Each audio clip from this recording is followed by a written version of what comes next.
Hello aspirant, welcome to all of you on crack now पे मैं जय सिंह आप सभी का स्वागत करता हूं। बच्चों, mains daily answer writing series में हम डेली एक क्वेश्चन आपके लिए लेके आते हैं और उसमें हम आपसे डिस्कस करते हैं कि क्वेश्चन का आउटलाइन क्या हो सकता है। इसमें आप लोग काफ़ी बढ़ चढ़कर हिस्सा ले रहे हैं और हमारा जो सहयोग जो है इस रूप में है कि आप अपने आंसर लिख के भेजते हैं, हम आपको रिव्यू करके देते हैं। तो यह फ्री ऑफ कॉस्ट प्रोग्राम है, आप इससे जुड़िए, अपने दोस्तों को भी जोड़िए ताकि जिनको इनकी वास्तव में नीड है वह इस प्रोग्राम का हिस्सा बनकर डेली एक क्वेश्चन लिखें, हम उसका रिव्यू देंगे। अगर इसके अलावा आप एक क्वेश्चन से ज़्यादा लिखना चाहते हैं तो हमारा बहुत ही अफोर्डेबल प्राइस में पेड प्रोग्राम है, 499 रुपए का, 499 रुपीज़ का। आप उससे जुड़ सकते हैं। इसमें आप जो है 2 मंथ की वैलिडिटी है इसकी, और डेली जो है आप 2 क्वेश्चन अपनी तरफ से लिख कर और उसका हमें आंसर भेज सकते हैं। हम उसका यहाँ पर प्रिंट आउट निकाल कर आपका प्रॉपर तरीके से चेक करेंगे, और अगर कहीं पर आपकी गलती होती है या फिर लिखने के पैटर्न में जो सुधार होने चाहिए उसको हम डिस्कस करते हुए आपसे आपका रिव्यू देंगे। तो आपके लिए जो है, जो इसके अबाउट सेक्शन में जाएंगे हमारे चैनल के, तो आपको डिटेल वहाँ पे मिल जाएगा। ऑफिस का नंबर वहाँ दिया गया है, आप वहाँ पर कॉल कर सकते हैं हमें, और हमारी जो डिटेल है सारी आपको बताई जाएगी। तो इस वीडियो को आप शेयर कर दीजिए अपने दोस्तों के पास, अपने फ्रेंड सर्कल में, स्टडी ग्रुप में, ताकि अधिक से अधिक बच्चे हमारी रीच में आ पाएं और हमसे जो है जो सहयोग बन सकता है हम उसको कर पाएं। ठीक है, तो आइए देखते हैं आज का क्वेश्चन क्या है और क्वेश्चन का आउटलाइन हम डिस्कस करेंगे। क्वेश्चन आपसे पूछा है, गैर संपादित परिसंपत्तियां किसी भी अर्थव्यवस्था को प्रभावित करती हैं। इस संदर्भ में भारत में गैर निष्पादित परिसंपत्तियों के बढ़ने के कारणों का परीक्षण कीजिए, साथ ही इसको कम करने के लिए उठाए गए कदमों की विवेचना कीजिए। तो 3 पार्ट में आपका जो क्वेश्चन है वो पूछा गया है कि एनपीए क्या है और भारतीय अर्थव्यवस्था में इसकी भूमिका क्या है, ये आप बताएंगे। थोड़ा बहुत इंट्रोडक्शन में आप इसे बता दीजिए। मेन बॉडी पार्ट में जब आप जाएंगे तो आप इसको लिख दीजिए, मतलब ये आपका पूछा गया है कि भारत में गैर निष्पादित परिसंपत्तियों के बढ़ने के कारणों का परीक्षण कीजिए।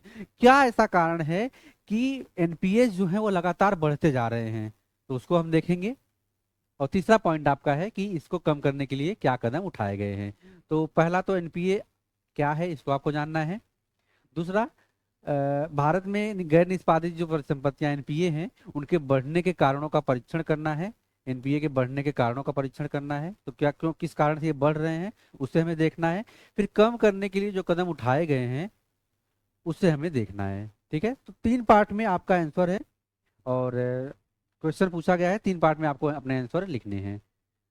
तो गैर निष्पादित संपत्तियां क्या होती हैं, अगर हम एक मोटा मोटी टर्म देखें तो वैसे संपत्तियां जो मार्केट में फ्लो तो हुई, लोन के रूप में गई तो, लेकिन वापस नहीं आई। लेकिन जब आप इसे एकेडमिक वर्ड में लिखोगे तो इस रूप में लिखोगे कि गैर संपादित परिसंपत्तियां, जिन्हें खराब ऋण के रूप में भी जाना जाता है, ये ऋण या ऐसे अग्रिम ऋण होते हैं जिनका मूलधन या ब्याज जो होता है भुगतान एक निर्दिष्ट अवधि, जो अतिदेय अवधि होती है वो 90 दिन की होती है। अगर 90 दिन के अंदर रिकवरी ना हो पाई तब उसे हम एनपीए डिक्लेयर करते हैं। ठीक है, तो 90 दिन की जो अवधि है वह आपका ये बता रही है कि मूलधन और ब्याज सहित वापस नहीं आता, तो ये आपका एनपीए डिक्लेयर होता है। एनपीए जो होता है वो बैंकों में जो वित्त स्वास्थ्य होता है उसको सुचारू रूप से संचालित करता है।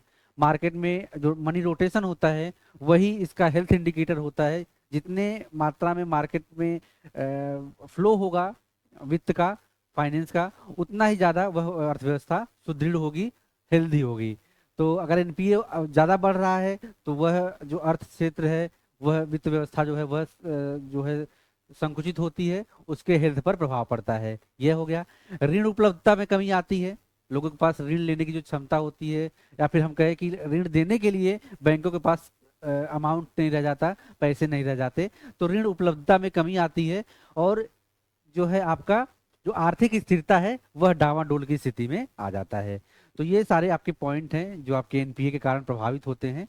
फिर इसके कई सारे कारक हैं जो हमें जानने हैं। तो हम देखते हैं कि एनपीए के क्या कारण है, भारत में एनपीए वृद्धि के क्या कारण हैं। भारत में एनपीए वृद्धि के कारण, तो क्या क्या कारण हो सकते हैं जो न्यूज़पेपर पढ़ते हैं उनके लिए ये क्वेश्चन थोड़ा आसान हो जाता है लिखना। इस रूप में लिखना आसान हो जाता है कि उन्हें पता होता है। जैसे हम जब जानते हैं कि किसी कोई पैसा लिया वापस नहीं किया बैंक का, तो वह डिफॉल्ट ऋण हो जाता है। कोई बड़ा व्यवसायिक बैंक है, उसने पैसा लिया, व्यवसायिक जो कंपनी है उसने पैसा लिया, कॉर्पोरेट सेक्टर ने लिया, पैसा वापस नहीं कर पाया, वो भाग गए बिना पैसा चुकता किए। बहुत सारे ऐसे नाम आपको देखने को मिलते होंगे और चर्चा में रहते हैं वो नाम। ठीक है, तो ये सारी चीजें होती हैं आपके इस संदर्भ में। तो यहाँ पे हम वो भी एंगल देखेंगे, लेकिन आप जब उसे एकेडमिक टर्म देंगे, एकेडमिक शब्दों में लिखेंगे, तो आपके लिखने का जो बाधा है, लिखने संबंधी जो भाषा है, उस पर आपको ध्यान देना पड़ेगा। ठीक है, तो आर्थिक मंदी जो है वह एनपीए में वृद्धि करती है। वह कैसे करती है? जब आर्थिक मंदी आती है तो जो कर्ज चुकाने की क्षमता जो होती है वह कमजोर हो जाती है। तो इस कारण भी बैंकों तक पैसा नहीं पहुंच पाता, और बैंक जो होते हैं वह अपने एनपीए में वृद्धि कर लेते हैं। तो आर्थिक मंदी यहाँ पे एक कारण होता है, आप इसे इस रूप में जानिए। आर्थिक मंदी, आर्थिक मंदी जो है उसके कारण जो है ये आपकी अर्थव्यवस्था में जो एनपीए है उसमें वृद्धि होती है। ठीक है, तो हम आर्थिक मंदी कहें, चक्री मंदी कहें, यह क्षेत्र विशिष्ट चुनौतियों के कारण व्यवसायिक जो लाभप्रदता होती है उसको कमजोर करता है। क्योंकि जब मार्केट में मनी का फ्लो उस रूप में नहीं होगा, और या फिर उपलब्धता नहीं रहेगी मनी की, तो वो ज्यादा लोगों तक कर्ज नहीं पहुंचा पाएगी, ज्यादा तक लोगों तक लोन नहीं सर्कुलेट कर पाएगी। और जो व्यवसायिक एक हित होना चाहिए, बैंक का व्यवसायिक लाभ होना चाहिए, वह निगेटिव होता है, वह कम होता है। तो इस रूप में आर्थिक मंदी जो है वो प्रभाव डालती है। दूसरा हम देखें तो बुनियादी ढांचा और जो परियोजना है उसमें देरी, यह किस रूप में होता है? बुनियादी ढांचा,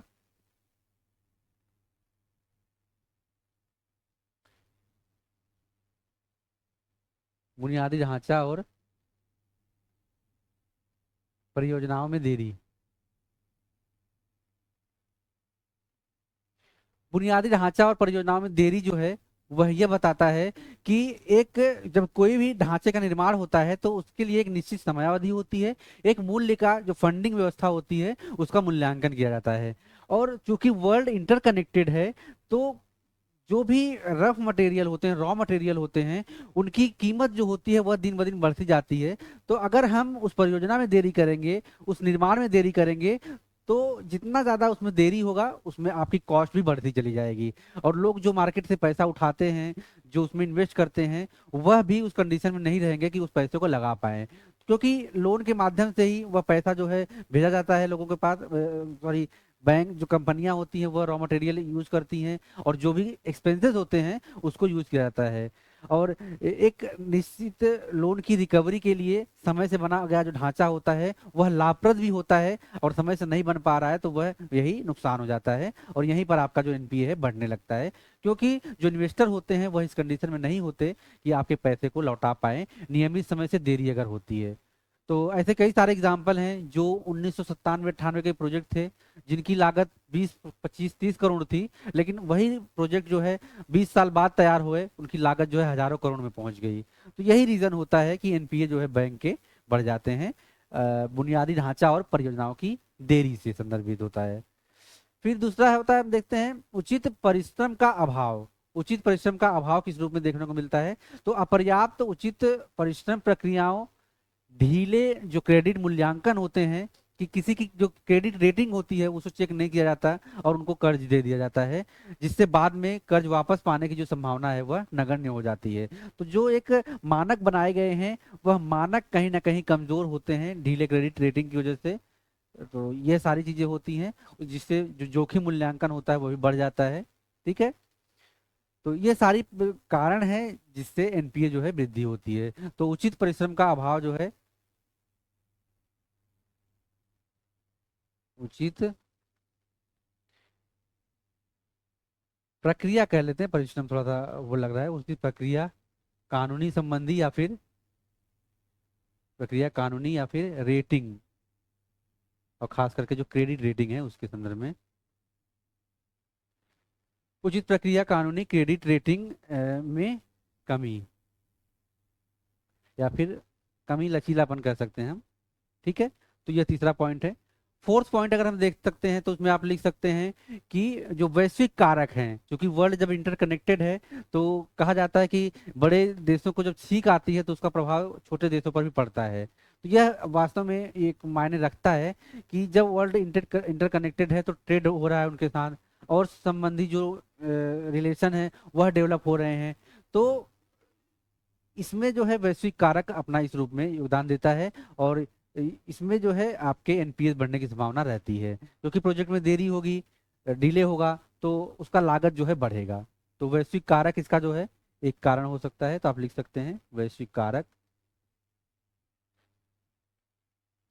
वैश्विक कारक पांचवा अगर हम कारक करें तो कारपोरेट गवर्नेंस होता है। कॉर्पोरेट गवर्नेंस जो होता है वह उसकी जो धोखाधड़ी संबंधी नीतियां होती हैं, जालसाजी संबंधी नीतियां होती हैं, या फिर बड़े अमाउंट को उठा लिया और फिर अपने आप को डिफॉल्टर घोषित कर दिया, तो ये सारी चीजें जो होती हैं वह एनपीए में वृद्धि करती हैं।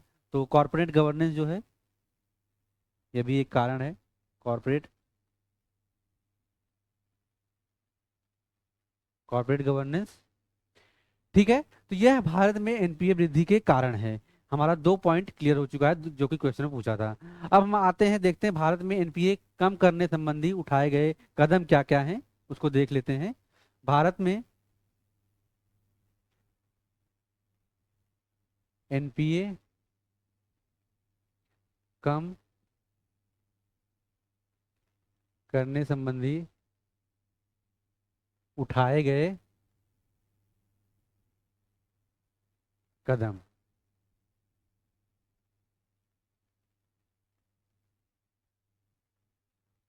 तो भारत में एनपीए कम करने संबंधी उठाए गए कदम क्या क्या हो सकते हैं।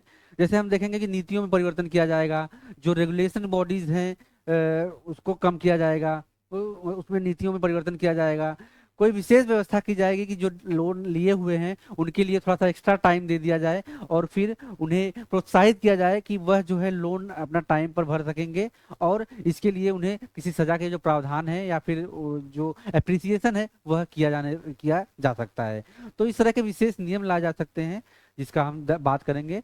तो सरकार ने, आरबीआई ने इसके लिए कदम उठाए हैं, जिसमें परिसंपत्ति गुणवत्ता समीक्षा, जिसे हम कहते हैं कि असेट क्वालिटी रिव्यू।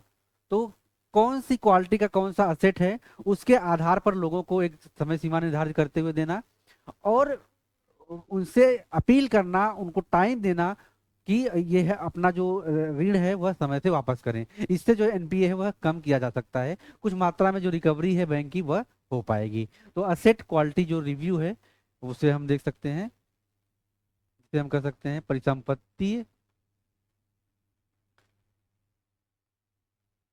गुणवत्ता समीक्षा, इसे कहते हैं AQR, असेट क्वालिटी रिव्यू। ठीक है, पहला पॉइंट ये हो गया। दूसरा, आपने सुना होगा कि बैंक दिवाला और दिवालियापन जो, सॉरी, जो कोड आया था, उस कोड के माध्यम से भी लोगों में एक जागरूकता अभियान चलाया गया, लोगों को एक्स्ट्रा टाइम दिया गया, और बाद में उनसे जो है अगर वह अपना जो लोन है उसको वापस करते थे तो उनको प्रोत्साहन भी दिया गया। तो जो आपका दिवाला और दिवालियापन संहिता है उसके संबंध में सरकार ने काम किया। दिवाला और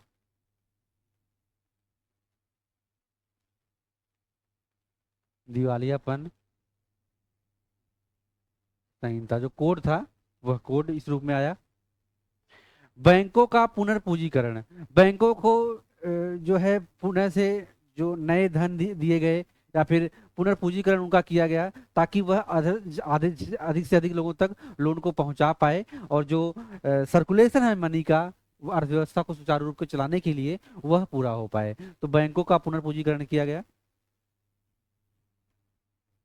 ठीक है, बैंकों का पुनर्पूंजीकरण,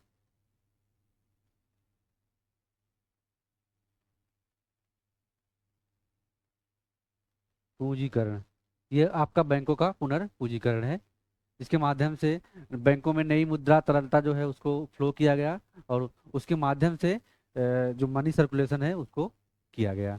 ठीक है। ऋण समाधान तंत्र बनाए गए जिसे मैकेनिज्म के रूप में डेवलप किया गया, और उसके लिए आप कह सकते हैं कि जो ऋण समाधान तंत्र में क्या किया गया कि जो लोकल तौर पर लोग होते हैं उनके संदर्भ में बात की जाती है। लोकल तौर पे जो लोग होते हैं या फिर लोकल जो इंस्टीट्यूशन होते हैं उनसे कनेक्ट करके उनको वह जिम्मेदारी सौंपी जाती है कि वह वहां से रिकवरी कर पाएं।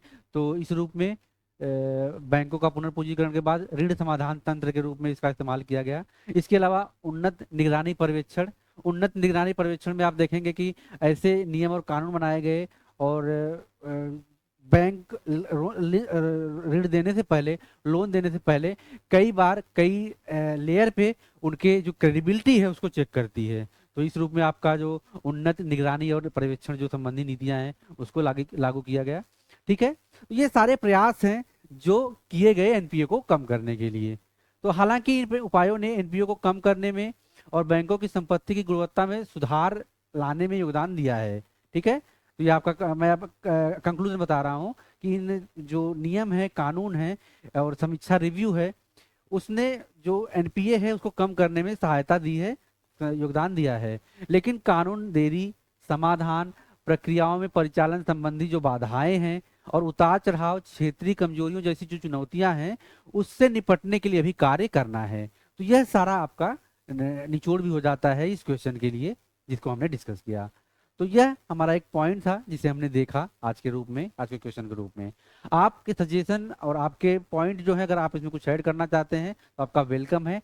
हमें कमेंट बॉक्स कीजिएगा, डिस्क्रिप्शन में लिंक आपको मिल जाएगा, और किसी भी जानकारी के लिए अबाउट सेक्शन में जाएंगे तो आपको नंबर मिलेगा। आप हमारे ऑफिस में कॉल करके हमसे जुड़ सकते हैं, और इस वीडियो को अधिक से अधिक तक लोगों तक शेयर कीजिए ताकि ऐसे बच्चे जो इस प्रोग्राम में जुड़कर अपना आंसर राइटिंग सुधार करना चाहते हैं वह जुड़ पाएं और वह लाभान्वित हो पाएं।